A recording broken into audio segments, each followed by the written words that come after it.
afternoon, everybody. Good afternoon. How are you? Good to see all of you.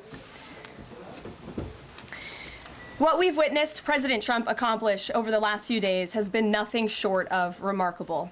We are now 3.5 years into the war between Russia and Ukraine, a brutal conflict that has claimed hundreds of thousands of Russian and Ukrainian lives and cost trillions of dollars.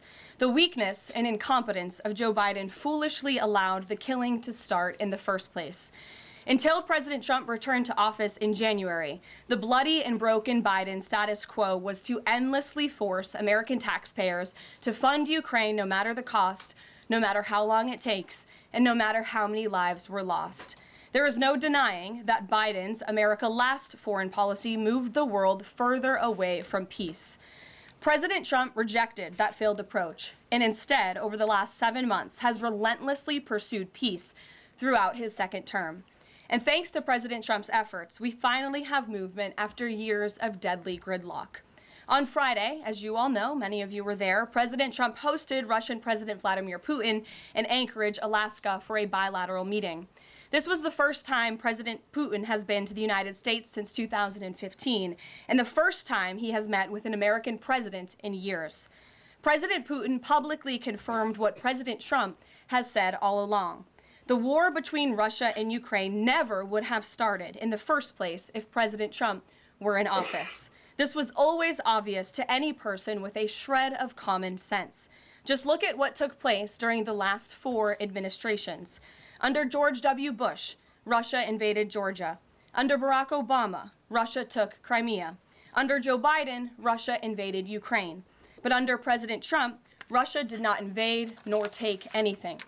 President Trump is the only president this century, Republican or Democrat, who has held Russia in check and ensured peace in Europe.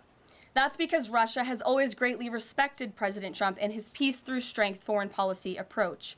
But overall, the bilateral talks in Alaska were very productive, and multiple key points were agreed to between the two leaders that truly opened up the door for Phase 2 discussions, which took place yesterday here at the White House, within 48 hours of that meeting in Anchorage, I may add.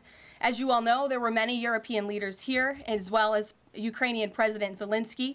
They all traveled here to meet with President Trump to maintain the momentum and work toward a lasting peace. Across the board, every leader credited President Trump for his decisive leadership that has reignited the dialogue in hopes of finally bringing this war to a peaceful conclusion.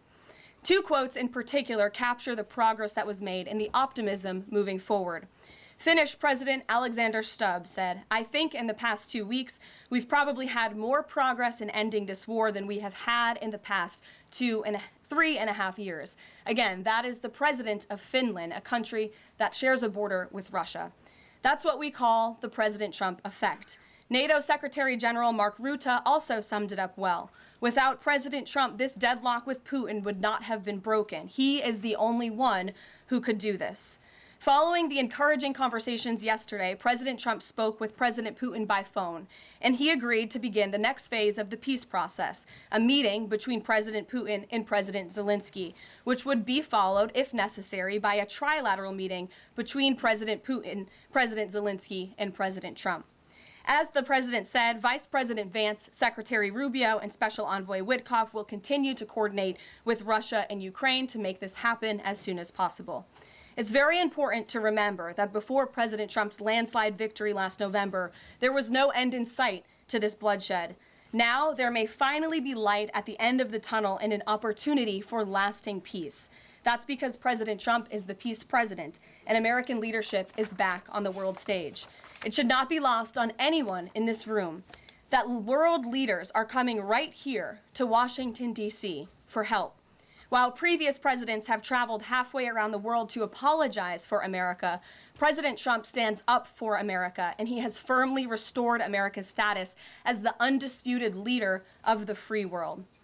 However, one thing that has absolutely not changed is the media's negative and downright false coverage of President Trump and his foreign policy accomplishments. From the beginning of this entire process, much of the left-wing media has been actively rooting against the President of the United States in the pursuit of peace. Initially, the media ridiculously claimed that President Trump was somehow beholden to Russia for even agreeing to have a face-to-face discussion with President Putin inside of the United States.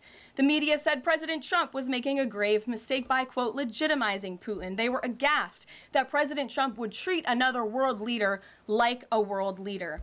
The media relentlessly attacked President Trump and claimed he suffered a, quote, major defeat for not immediately emerging with a final agreement, even though he said heading into that meeting, this was a meeting to listen and to understand how to move the ball forward. All weekend following those historic U.S.-Russia bilateral talks, we listened to clueless pundits on television trying but failing to claim that the president had failed. The so-called experts in the foreign policy establishment, whose record is nothing but endless wars, trillions of wasted taxpayer dollars, and dead Americans, have the nerve to try and lecture President Trump, who has solved 7 global conflicts in 7 months, about peace. This is the same president, by the way, who brokered the Abraham Accords in his first term, on top of more than half a dozen other peace deals this year alone, as I just said. We also saw yesterday the president of Ukraine and all of the other major leaders of Europe fly across the Atlantic Ocean to meet President Trump at the White House because of the progress that was made, and that, if you ask the media, failed meeting, but it was not. It was highly productive and it was successful. This is why Americans' trust in the mass media is at a lowest point in more than 5 decades. Diplomacy is a delicate process, and instead of reporting the facts about what is happening here at this White House and what is happening between this president and other leaders around the world, many outlets in this room continue to try to actively undermine the president and sabotage the efforts towards peace. That is why I felt the need to set the record straight. In other news, on the home front, President Trump's efforts to make D.C. safe again are working. There have been a total of 465 arrests since the start of this operation on Thursday, August 7th. Last night, there were a total of 52 arrests, including the arrest of an illegal alien MS-13 gang member with convictions for DWI and drug possession. Thanks to President Trump's leadership and the outstanding work of both federal and local law enforcement, dangerous gang members like the one picked up last night will not be allowed on the streets of our nation's capital. Other arrests last night included assault with a deadly weapon for stabbing, parole violation for robbery, murder, outstanding warrant for attempted murder, assault on federal law enforcement officer, and felony assault. 4 more homeless encampments were also removed during yesterday's reporting period. To date, a total of 48 homeless encampments have been cleared in Washington, D.C. by multi-agency teams. MPD patrol units are actively working with city officials to locate and clear additional encampments and remove homeless residents off of Washington's streets. And despite fake narratives from the media, again, a significant number of the arrests have been in high-crime areas of D.C. In fact, nearly half of all of the non-illegal alien-related arrests have occurred in wards 7 and 8, the 2 wards that have the highest number of violent crime, as well as homicides and assaults with dangerous weapons last year. So while Democrats continue to coddle violent criminals, President Trump and this administration are focused on putting them behind bars and unapologetically standing up for the safety of law-abiding American citizens. And the White House will continue to provide all of you with the results of this operation in the days ahead. So with that, I will take your questions today. Here in our new media seat today, we have Jack Posobiec, who joined us in Anchorage, Alaska last week. Jack, thanks for being here. Why don't you kick us off? Karoline, thanks so much. So a couple of questions regarding the status of these peace talks. Obviously, we saw the President and President Putin there in Anchorage. We saw the world leaders here yesterday with this summit. We've heard phrases like coalition of the willing. We've also heard Article 5-like guarantees. When it comes to the security guarantees, what is the current status of that? I know the President earlier today mentioned boots on the ground would be UK, France, Germany possibly, but unequivocally said no U.S. troops on the ground, but U.S. coordination. Can you elaborate on that, and what would the red lines be? Sure. Well, you got to the heart of what I was going to say to all of you today on security guarantees, which is the President has definitively stated U.S. boots will not be on the ground in Ukraine, but we can certainly help in the coordination and perhaps provide other means of security guarantees to our European allies. The President understands security guarantees are crucially important to ensure a lasting peace, and he has directed his national security team to coordinate with our friends in Europe and also to continue to cooperate and discuss these matters with Ukraine and Russia as well. Karoline, now, have the Russians responded at all? I know we spoke with President Putin last night. What has been their response? Because we've heard some reports from the Kremlin and others saying they're unequivocally against NATO troops on the ground. Well, look, the president continues to have these conversations with both leaders. Those conversations took place in Anchorage, Alaska, again yesterday with the Europeans and President Zelenskyy, and he has directed his team to come up with a framework for these security guarantees that can be acceptable to help ensure a lasting peace and end this war. And then just last question real quick on this. Regarding some of the funding, we're hearing questions about another round of weapons sales or possibly a round of U.S. purchases of Ukrainian drones. Will that money be funded by the U.S. taxpayers? Or are we finally going to see an end to the U.S. taxpayer-funded, seemingly endless mandate for these foreign wars? Well, the president is very sensitive to the needs of the American taxpayer, and immediately upon entering office back in January, he made it very clear that we're not going to continue writing blank checks to fund a war very far away, which is why he came up with the very creative solution to have NATO purchase American weaponry, because it is the best in the world, and then to backfill the needs of the Ukrainian army and the Ukrainian people and their military. So that's the solution the president has came up with. We'll continue to see that forward. As for any additional sales, I'll have to defer you to the Department of Defense. Thanks so much. Thanks, Jack. Kelly. What has President Trump learned that tells him that Vladimir Putin would be willing to make a deal for him, for President Trump? Well, the president has learned a lot, which is part of the reason he opened up this dialogue. The previous administration, who oversaw the beginning of this war, refused to talk. And President Trump has always said, in order to learn, in order to move the ball forward with diplomacy and towards peace, you have to have open dialogue. And so that's why the president has had several conversations by phone and, of course, an in-person meeting last Friday with President Putin. He also has talked to President Zelenskyy dozens of times, had him here at the White House yesterday, and he's understanding what both sides want, what both sides are going to have to give up. And he has always said, in order to get a good deal, both sides are going to have to walk away a little bit unhappy. So he continues to learn a lot throughout these conversations, which is why we've seen progress from both sides. And I would also just add, when it comes to learning and moving the ball forward, look at how both Russia and Ukraine have actually talked directly for the first time in many years, thanks to the efforts of this president and this administration. Specifically for President Trump, though, what do you think Putin's motivation is to try to do something for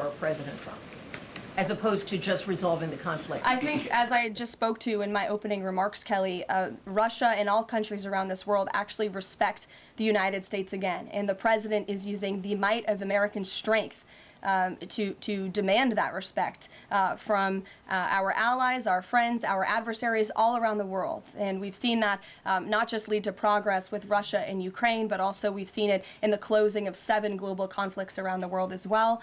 We've seen it with the release of hostages in Gaza. You've seen it with the end of the conflict between India and Pakistan, which could have resulted in a nuclear war if we had not had a president who believed in the strength and the leverage that comes with the job of being the President of the United States of America. Rachel. Thanks, Caroline. Heading into Alaska, a lot of the focus in the talk was on this trilateral meeting between these 3 leaders.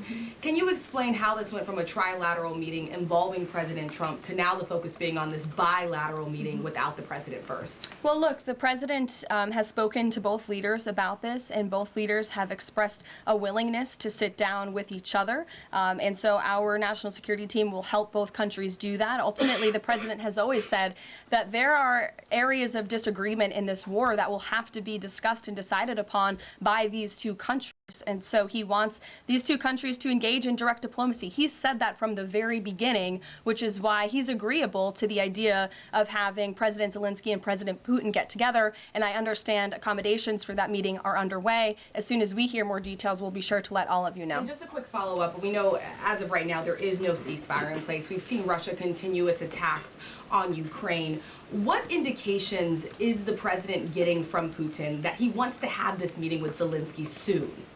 Because he spoke to him directly yesterday. And he expressed that Haley, sooner rather than later. He spoke to that directly yesterday, and the president put that in his statement that he gave to all of you, the news media, knowing you'd be asking following that conversation in the effort of transparency.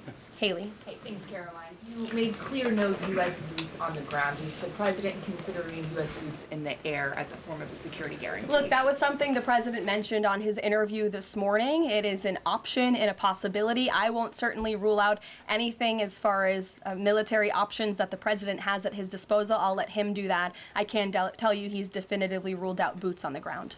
Sure. Thanks, Tara. Just about the possible venue for the talks, can you confirm that Putin suggested Moscow as a venue for the bilateral talks?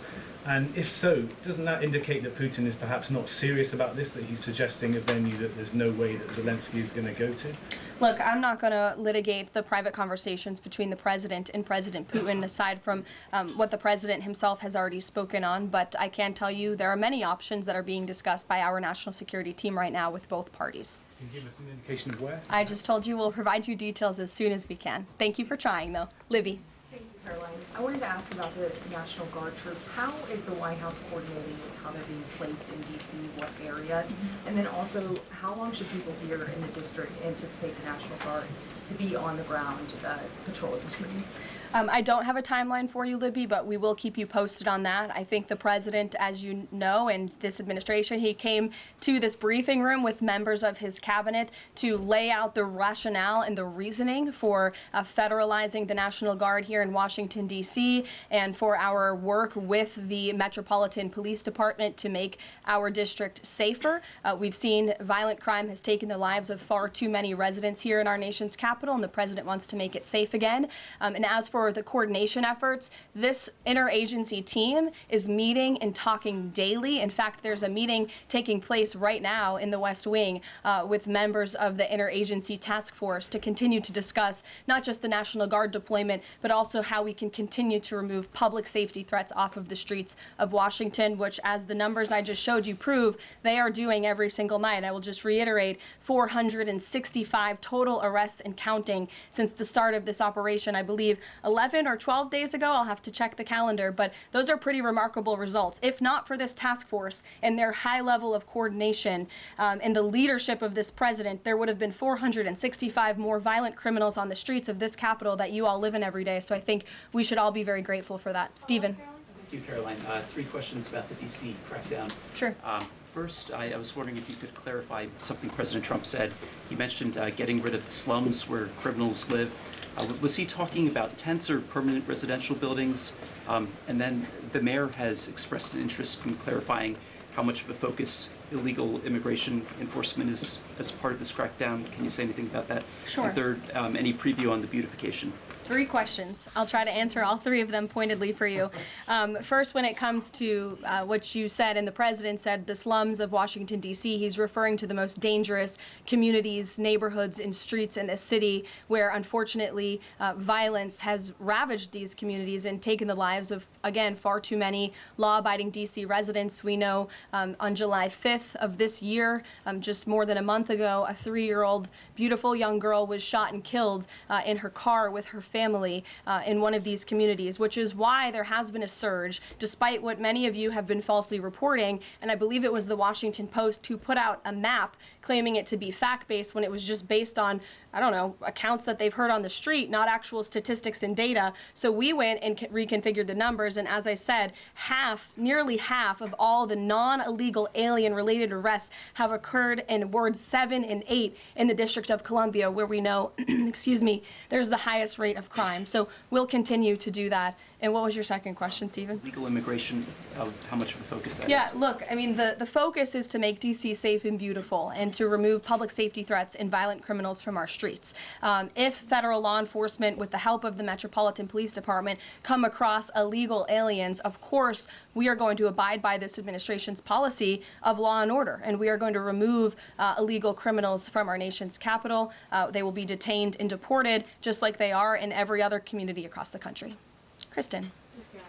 First question is, whose idea was it to change the next steps from a trilateral to a bilateral meeting? It was an idea that evolved in the course of the president's conversations with both President Putin, President Zelenskyy, and the European leaders yesterday. And as you saw, Kristen, with all of those European leaders leaving the White House, including the NATO Secretary General, they all agreed that this is a great first step. And it's a good thing that these two leaders are going to be sitting down together, and the president expects that to happen. And how long is Trump willing to wait and operate in good faith for Putin to actually arrange a meeting before he intervenes? Look, the president has put tremendous public pressure to bring this war to a close. He's taken actions, as you've seen, sanctions on India and other actions as well.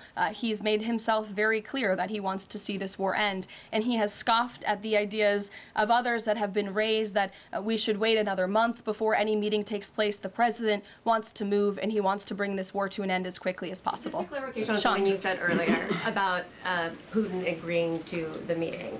The Kremlin seemed to indicate that Putin did not firmly agree to a bilateral. Did he agree to have a sit down with just Zelenskyy on the phone? I can assure you that the United States government and the Trump administration is working with both Russia and Ukraine to make that bilateral happen as we speak. Sean. Hey, if the point is to get everybody on the same page, why wouldn't Trump just take the call from Putin while the other leaders were in the room? He said it would be disrespectful to do that. But why is it disrespectful? With all due respect, only a reporter from the New York Times would ask a question like that, Sean. The president met with all of these European leaders at the White House 48 hours after sitting down with President Putin on American soil. In fact, there was so much progress in the readout that was given to these European leaders immediately following his meeting with President Putin that every single one of them got on a plane 48 hours later and flew to the United States of America. And if I could just read for all of you some of the statements from those European leaders yesterday, you had President Zelenskyy himself saying it was a very good conversation. It was really good. We spoke about very sensitive points. The Secretary General, Mark Rutte, it was the president, only because of the president, that this deadlock was broken, but with President Putin by starting a dialogue. So these leaders, who this war is in their backyard, are very grateful that the president took that call and that he was there to provide them with a readout of Russia's thinking on this, something that was not done by the previous administration at all. Catherine. Thank you. Is the White House looking at Budapest as a possible location? I'm not going to confirm or deny locations. We'll provide you with details as soon as we can. Just following up on Kristen's question, I understand that the White House is working and allies are working to make this meeting happen, but did Putin promise to do a meeting with Zelenskyy, a direct meeting, in the coming weeks? He has, and I just answered that question for you. Franco. Thanks. I just want to clarify. So you are saying that President Trump is considering U.S. pilots and U.S. aircraft potentially supporting European or Ukrainian forces? The president spoke to that himself this morning when he called into Fox and Friends, and I would defer you to his answer. You can read it directly yourself. In addition, can I ask, no boots on the ground, Steve Witkoff's talking about Article 5-like security guarantees. Can you talk about what other Article 5-like security guarantees that are being considered if it's not boots on the ground? These are very sensitive diplomatic discussions that are currently taking place literally as we speak. So I will leave it to the national security team, and I'll leave it to the president to have those private discussions with these leaders as we try to bring this war to an end. And can I ask one Mary more? Margaret, go ahead. Thanks, Caroline. Two questions, if that's okay. So on these meetings, I know you said that the trilateral will take place if necessary. Do you think that we might not need the trilateral and that Zelenskyy and Putin might come to this conclusion on their own? And then as a follow-up, I know the president said on Fox News this morning that he's partially seeking peace in order to get to heaven. Was he joking, or is there spiritual motivation behind his peace deals here? I think the president was serious. I think the president wants to get to heaven, as I hope we all do in this room as well. Annie. Thanks, Caroline. I'm just shifting gears to the Department of Justice for a minute. Can you walk us through why another deputy FBI director was named? Does Trump have any displeasure with how the FBI has been being run to date? And then I have a question about the antitrust division. No, Andrew Bailey is extremely qualified. As you know, he's been serving with honor as the Attorney General of Missouri, and he's been brought on as another set of very credible and experienced hands to work alongside the current Deputy Director, Dan Bongino, under the leadership of the Director, Kash Patel, and the Attorney General, Pam Bondi. And the FBI has been doing a tremendous job. We've seen their agents out on the streets as part of this interagency task force here in Washington. But the crime that they've been stopping here in Washington, they've been doing this for 7 months all across the country. In fact, there's been 19,000 arrests by the FBI nationwide. That's more than double last year in the same time period. Of those, 1,600 arrests were for violent crimes against children. 4,000 child victims have been rescued by this FBI under this current leadership. 1,000 arrests from investigations of foreign terrorist organizations. There's been 1,500 kilos of fentanyl seized. 6,300 kilos of meth have been seized, and 3 of the top 10 most wanted have been arrested so far. Not a single one of the individuals on the top 10 most wanted list were arrested under the previous administration. We've arrested 3 in 7 months. So when you're actually working and enforcing law and order, you need all hands on deck. And so we look forward to welcoming Andrew Bailey to this new post. Jackie. I have a quick question about Roger Alfred, who's a former DOJ official. He gave a speech in Aspen yesterday where he said that senior DOJ aides are cutting deals with favored lobbyists. I'm wondering if the president has any concerns at all with the way the antitrust division is working.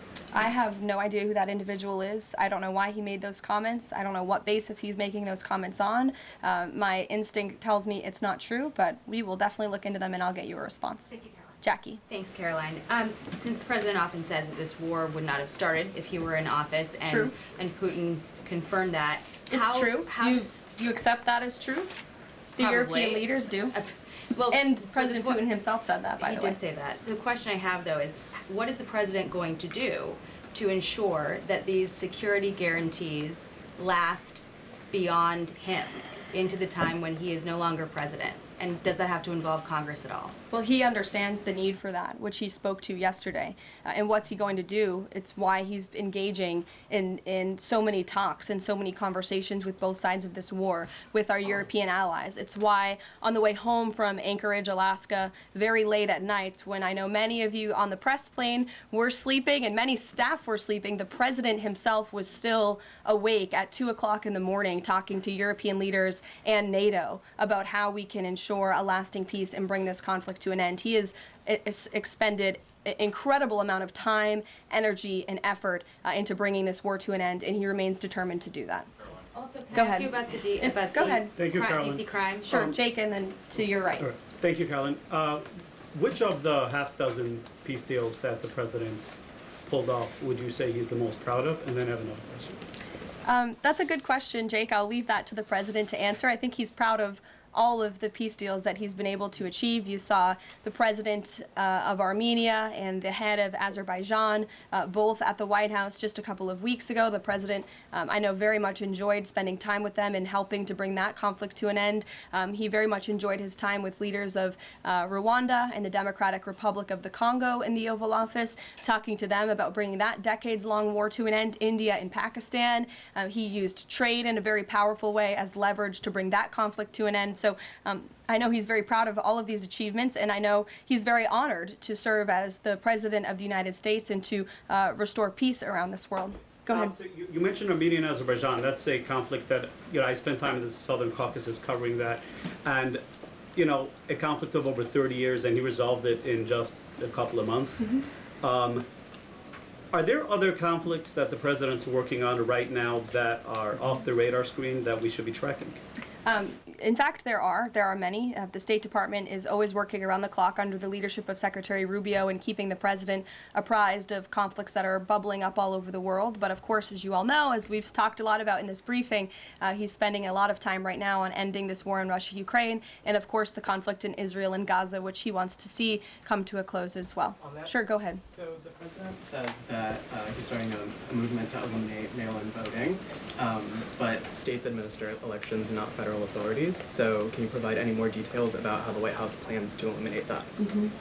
The White House continues to work on this, and when Congress comes back to Washington, I'm sure there will be many discussions with our friends on Capitol Hill and also our friends in state legislatures across the country to ensure that we're protecting the integrity of the vote for the American people. And I think Republicans generally, and the president generally, wants to make it easier for Americans to vote and harder for people to cheat in our elections. And it's quite mind-boggling that the Democrat Party could stand in opposition to common sense. He wants to ensure election integrity. There were great efforts that were made in 2024. I won't get ahead of myself for Hatch Act reasons to get ahead for the next election, but I can assure you this is a priority for the president. Go ahead. If I could just follow up on your comments about Gaza. Sure. There was a ceasefire proposal put forward by both Qatar and Egypt. Hamas accepted it on Monday. Israel has yet to officially weigh in. I'm wondering if the U.S. was at all involved in it, if it's supportive of it, and whether or not the president believes Israel should accept it. I don't think it's a coincidence that Hamas accepted this proposal after the President of the United States posted a very strong statement about this conflict on Truth Social yesterday. I would refer you back to that statement. As for this proposal that Hamas has now accepted, the United States continues to discuss it, and I'll let the President weigh in on it definitively. You're welcome. Sure. Caroline, can you describe the president's perspective on taking a stake in Intel in exchange for federal grants? And is this are we expecting to see the White House make similar arrangements with other semiconductor companies and manufacturing companies? Well, the president, he's been very clear about the need to reshore manufacturing that's critical to our national and economic security. That is especially in regards to chips and semiconductors, which is why the president has initiated the Commerce Department to conduct a study on semiconductors, a Section 232 investigation, so we can ultimately implement tariffs. And it's why our export license requirements remain in place as well. As for this 10% government stake deal, the Department of Commerce continues to work on it. I know Secretary Lutnick is working on it and ironing out the details, but the president wants to put America's needs first, both from a national security and economic perspective. And it's a creative idea that has never been done before to ensure that we're both reshoring these critical supply chains while also gaining something of it for the American taxpayer. You're welcome. Emily. Thanks, Caroline. I wanted to ask about the 3 U.S. warships that are being sent to Venezuela, and there's 4,000 Marines on board. Are you looking at possibility of boots on the ground there? What I will say with respect to Venezuela, President Trump has been very clear and consistent. He's prepared to use every element of American power to stop drugs from flooding into our country and to bring those responsible to justice. The Maduro regime is not the legitimate government of Venezuela. It is a narco-terror cartel. In Maduro, it is the view of this administration, is not a legitimate president. He is a fugitive head of this cartel who has been indicted in the United States for trafficking drugs into the country. And with that, I will leave you all, and we will see you later, if not tomorrow, and I look forward to taking more of your questions. Thank you. Thanks, Caroline. Thank you. Thank you.